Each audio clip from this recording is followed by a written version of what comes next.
Welcome to the Maria Heller Show, the internet's original podcast. Since the year 2000, always ahead of the curve, always on your side. A true warrior for truth and justice, Meria and her guests leave nothing out, and no one is off limits.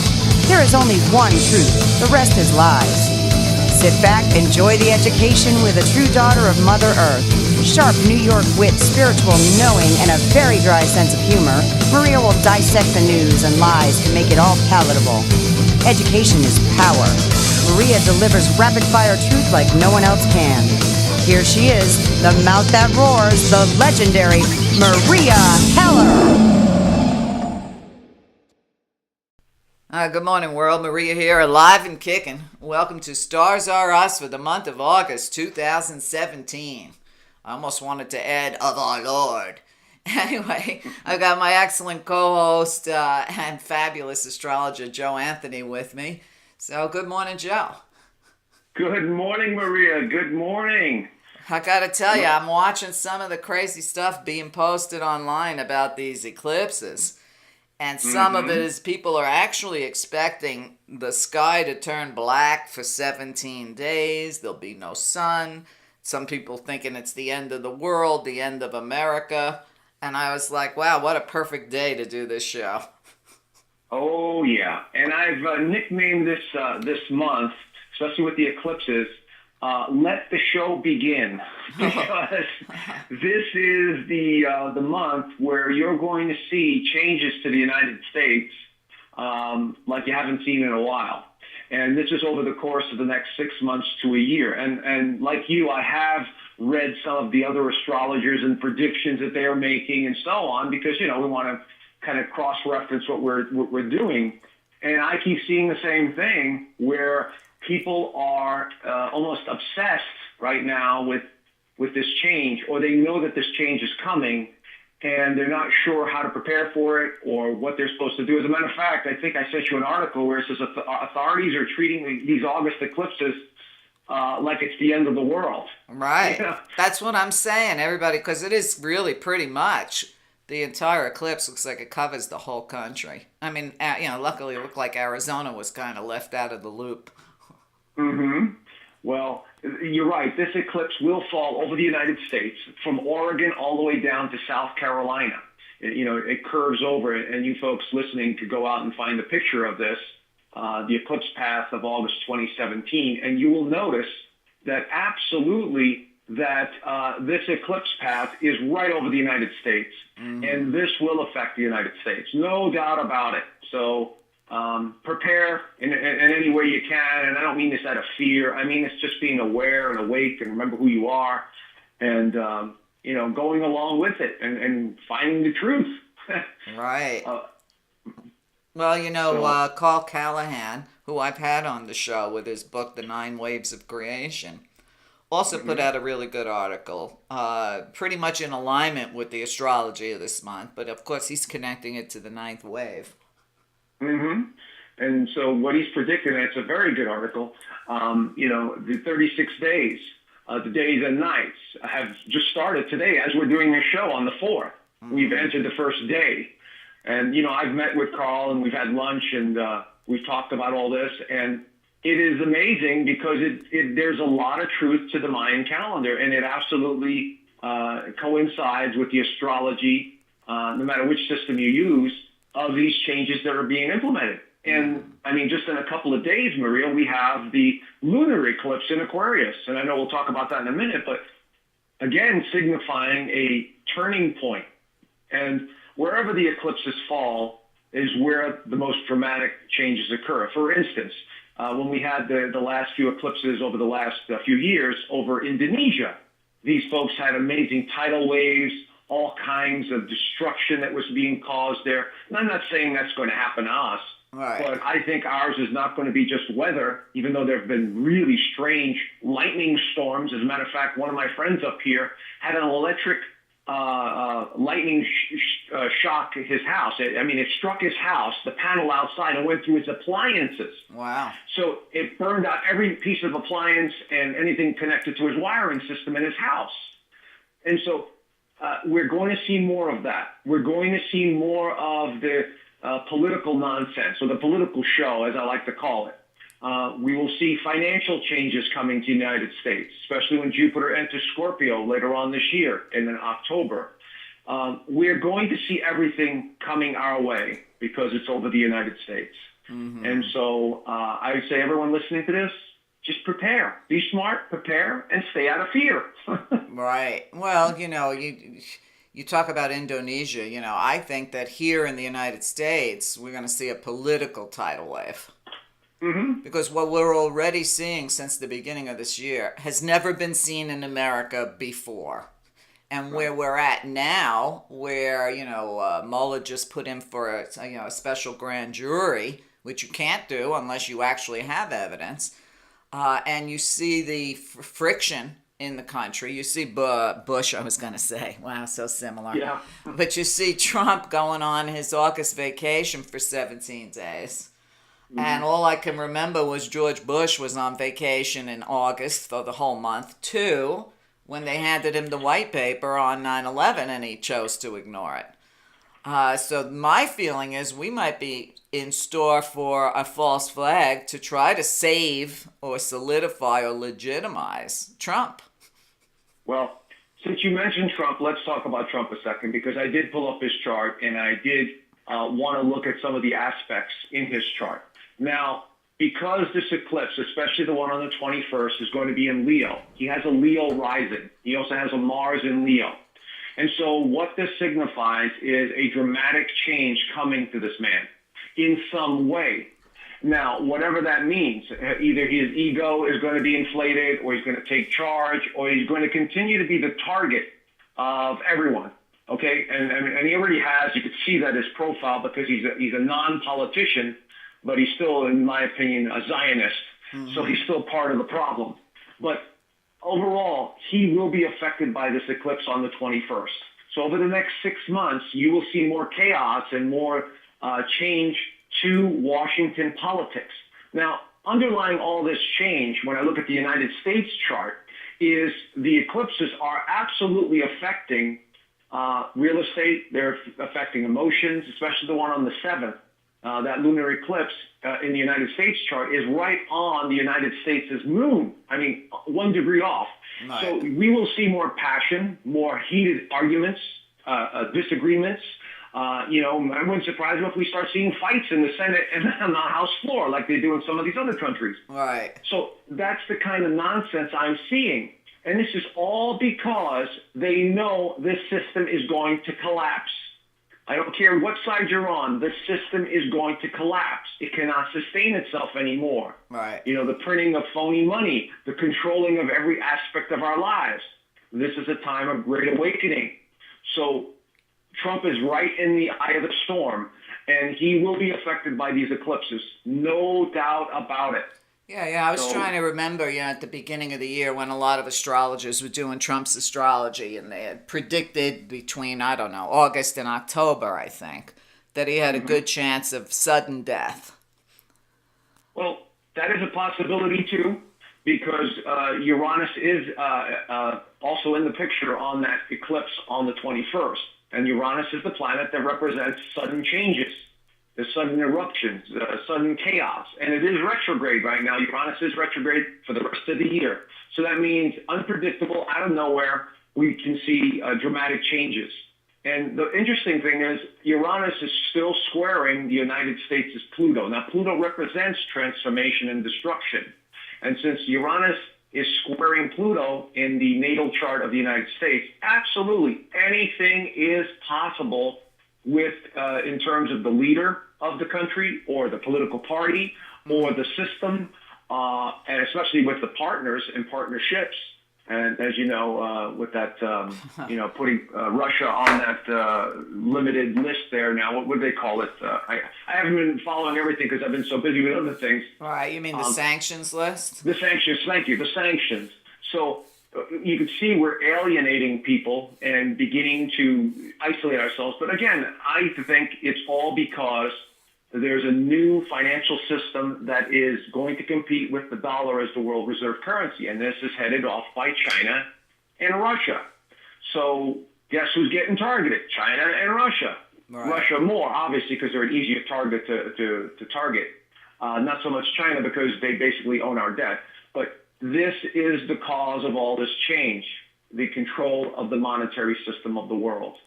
And so that's what's actually happening. That's what's going to continue to change. And this eclipse, these two eclipses are major indicators of that. So I would say by the beginning of next year, we are going to see some new changes being implemented either in the financial system or in the political system in the United States. And I think there's going to be a lot of, I don't want to say chaos, but confusion, disruption, and uncertainty. Right. Now, you said that an eclipse cycle lasts for 6 months. Yes. So that means we feel it 6 months after it begins? Well, here's how it works with the eclipses. Since they're much more powerful portals or energy, however you want to term every month after the eclipse, the new moon cycle affects the eclipse. So, for instance, the next new moon next month will affect the eclipse. The next one after that will be a little bit more positive. Once you get to the third month out, that new moon affects the eclipse because it's in a negative. It's in other words, it's 90 degrees away from that eclipse. And what happens is the cycle gets tougher and tighter. And then at the 6-month mark is an opposition to that eclipse. In other words, that new moon that happened 6 months ago to the eclipse is in an opposition. That's when you have the most tension, and that's when you have the most disruption. And then that cycle will repeat itself in about 9 months. So you got 3, 6, and 9 months after the eclipse is where you see the most significant events taking place, and all the way up to a year. So look for stuff to happen in October, and look for stuff to happen in either late December into January, because that's, like the 6-month mark. Right. These are the 2 months where you're going to see the most dramatic changes. So keep an eye on that. Well, that's my thought. I think that's why Trump's off on that vacation. I don't think he wants to face the music when everybody in his administration's getting their subpoenas. Or, right. We'll have to see. For me, it's very easy to make the comparisons between him and what Bush did to try to legitimize himself after the stolen election. I guess it'll be an anything can happen month. Oh, without a doubt. But, I like to, just look at the bigger picture and see who is being affected behind the scenes by this and who's pulling the strings. I've been saying this all along. There's a major power play taking place here. But besides, the generals in Washington, the establishment, the international bankers, the Zionists, they're all playing a part in this. Right. And so there's a push and pull going on. And this puppet is sitting right in the middle, All right. And again, my belief is that he was put there by the Zionists, by the Israeli Zionists, to protect themselves. Right. Because that's how they operate. Okay, we got to put somebody there that's good for us. And that's what's really happening. And so, just look at his connections to Israel. And again, I have nothing against the Jewish people or Israel for that. I'm talking about the political establishment and right. powers that shouldn't be in the banking system. Right. Well, we'll see if Israel still loves him if he doesn't move their holy temple to Jerusalem. Right. Anyway, don't we also, on top of all this madness, have the dreaded Mercury retrograde this month? Oh, yeah. Oh, Why don't we just add a little fuel to the fire? Why don't we? Well, yes, Maria. On the 12th, August the 12th, Mercury goes retrograde. And what I wrote in the newsletter is there's an element of confusion in the mix. Along with all this ego and posturing that's going to take place this month, because we're still going through Leo. The sun is going through Leo and Mars is in Leo. These are symbolic of the ego. They're symbolic of challenges. They're symbolic of being brave and moving forward on the positive side. But on the negative side, the Leo energy can be full of itself, pompous, and egotistical, wants to be seen and wants to be heard. But with Mercury going retrograde in Virgo, this is a lot of nervous energy and a lot of analyzing that's going to take place.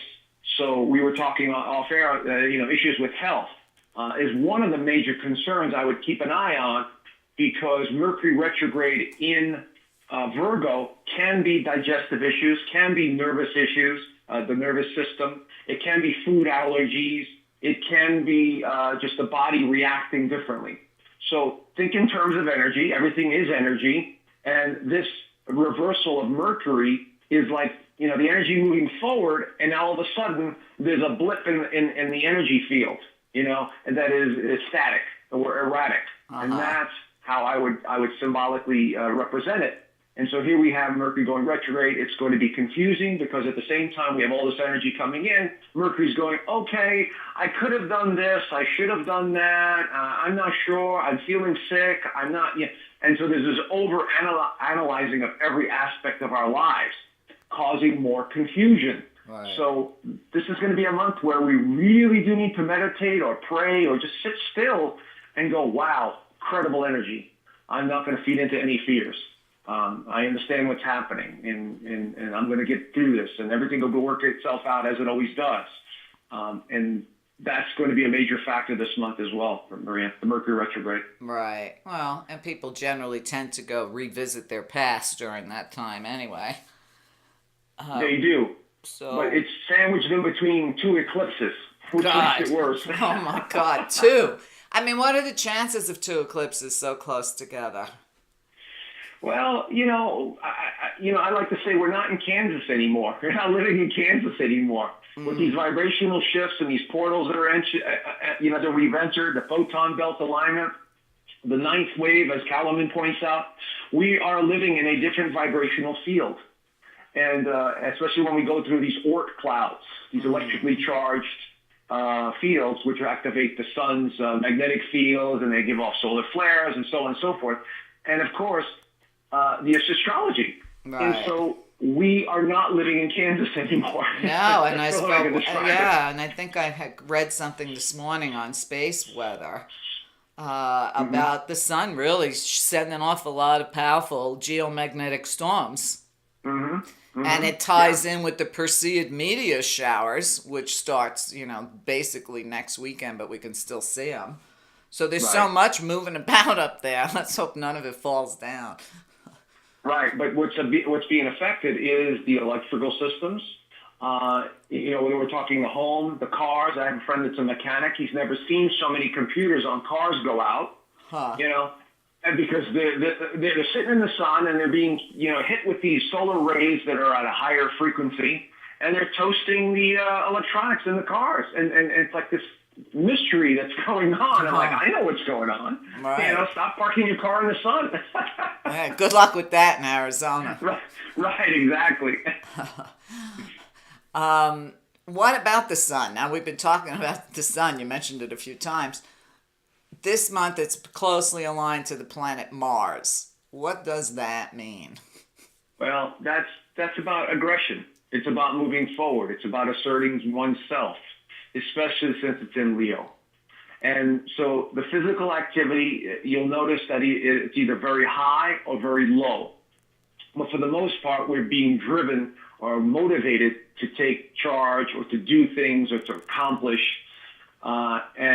This is what the Sun conjunct Mars in Leo does. The upside also is the creativity. Right. I don't know about you, Maria, but I've been feeling extremely more creative. In other words, ideas, concepts, art. I'm able to see and create things out of nowhere. And so this is a common theme with the Sun and Mars in Leo. We have this inspiration or these ideas that just come to us. And so this is the way we should use this energy. Also, the physical side of it, we need to exercise. Right. There's no way we could go through this kind of energy and not move the energy through our bodies. Because if we sit still too long and stagnant, ailments will be created, restlessness, twitches, any of that stuff, nervous anxiety, and then of course we either blow up at someone or something. The smallest thing will set us off because Mars is very impulsive. Right. And so it could be, not a very pleasant sight. Right. So, but there's definitely a need to be heard and seen with the Sun conjunct Mars. Now, I don't know. Isn't Mars also a planet that sometimes indicates war? Oh, absolutely. Absolutely. And this eclipse that's coming up on the 21st has the Sun, Mars, and the star Regulus, which is in the constellation of Leo. And if you know anything about this star, you could Google it. It's the star that represents being brave and malice and violence. I think its nickname is the Little King. Huh. So I think of Napoleon when I think of this star. And so yes, battle, conflict, challenges. Leo is always up for a challenge. Leo's associated with the heart, and so brave heart usually comes to mind when we're thinking of Leo energy, especially when we have Mars associated with the Sun. And so this is a time, and I wrote in the newsletter, where we need to be brave. We need to override and this energy, because we do have the free will to control how we view the world. And so this is absolutely a time where we must be more generous, more loving, more caring to those that are closest to us, to those that are strangers, to those, because the energy is so disruptive. It's easy to just get ticked off and blow up. But if you could control that and say, oh my God, I realize the energy is static. I realize who I am. I realize that these planets and this field is causing a lot of disruption. And get to that place where you realize that you are loving. And for me, I love to watch the animal videos or the little kid videos, or lately I've been listening to a lot of music that inspires me and makes me feel happy. These are the things that you could do to offset the energy. Right. And believe me, you need to do that now, than looking at this month, for sure. Now, Joe, you also talked about these eclipses as coming from a family. Now, I don't think I've ever heard before, maybe a lot of people also haven't, that eclipses could be like a family, because some of them have common traits. Yes. You see, these eclipses occur every about 19 years, 19.5 years. So if you look back 19 years ago, we had the same eclipse. And, the aspects might not have been the same, but they're in the same family of eclipses. And that's what we're referring to. When that happened last, what the connections were, how they occurred, the dynamics of that grouping, and every other eclipse that occurred, either in the new moon or the full moon. So they're kind of in the family of eclipses. Does that make sense? Yeah. And so they're associated with each other. Each eclipse signifies a turning point. And so the last one 19 years ago signified a significant turning point, and it's associated with that eclipse.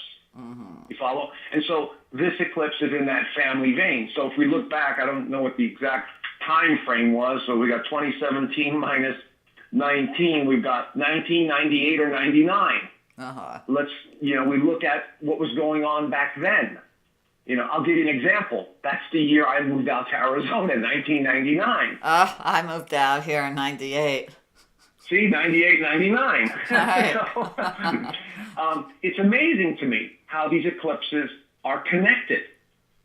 And so, my what I've done in the last couple of months, of which I will make an announcement on. I actually bought a business here in Sedona. So, again, a physical dwelling, which repeated itself, 19 years ago, where I moved to Arizona and I lived in a new environment.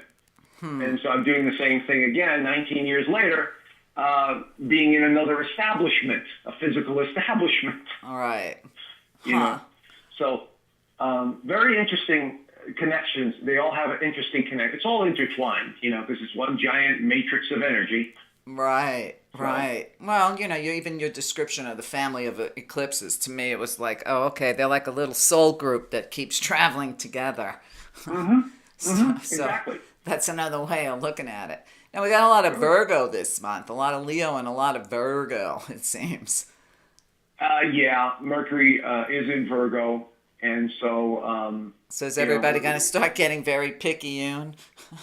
Well, yeah, once everything goes into Virgo, once the Sun goes into Virgo on the 22nd, and eventually Mars will go into Virgo, but I don't think that's until next month. Let me see here. Let me look at my ephemeris real quick. Yeah, that's next month on the 5th. And so, but we'll have Mercury retrograde, which is going to be pretty big, and we'll have the Sun going into Virgo, and that's when we become a little bit more nitpicky, for sure. Mm-hmm. But of course, we also have Venus in Cancer, which is a little bit more docile and not as aggressive and more sensitive than normal. And so, like I said, it's a push and pull. In the newsletter, again, we have this feeling of being pulled in one direction while we are sitting still and being pulled in the past. And it's a weird dynamic. That's all I could say. It's a very strange dynamic. Right. It's almost like feeling like you're stuck in place.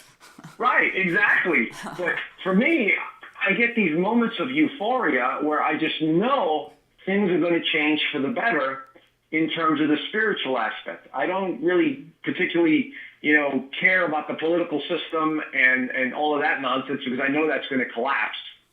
And then I just know that on a personal level, each of us will just start walking around just more in peace with ourselves. Right. And just looking at each other going, all right, that soul is having an experience. I'm having an experience. I hope they go well on their journey and blah, blah, blah. And this is how we're going to overcome all of these challenges where we've given our power away to institutions, religions, corporations, and all of that stuff. Right. So, and I see that big time here in Sedona, without a doubt. Oh my God, we've moved beyond the politics. Now, from what I could see, Joe, the Mercury retrograde starts the 12th, but then it looks like it retrogrades further on the 31st. Yeah, it'll backtrack into Leo for a short period of time because it just entered Virgo, and so it'll backtrack into Leo. And that's where the big ideas come back in. As I wrote in the newsletter, we have all these big grandiose ideas from the past that resurface. So I'm going to do this, I'm going to do that. And as I pointed out, do not make any major decisions because the likelihood of them working out or there could be confusion is pretty high. Right. So especially with the Virgo energy, the Sun in Virgo. Right. Virgos are very pessimistic. They're very perfection oriented. And so if they're trying to implement something, they get confused and frustrated because they can't get it right, or they're not satisfied with what they're putting forth. So even though we'll be thinking about all these big ideas and plans, there'll be this feeling of it's not perfect. I'm not sure. I got to change it. And so it causes more hesitation and doubt. And you never want to do anything with that kind of energy. Starting something new. But on a positive side, it's a good time to revisit these ideas, change them up, fine-tune them, right. Make them the way you want them. And as soon as Mercury comes out of retrograde and we're out of these sort of eclipse cycles, I would say September, the beginning of September, would be a great time to implement them. Right. So Mercury actually starts going direct on the 5th of September. Right, exactly. And then it'll take about a week or so before it gets back to the original point where it went retrograde.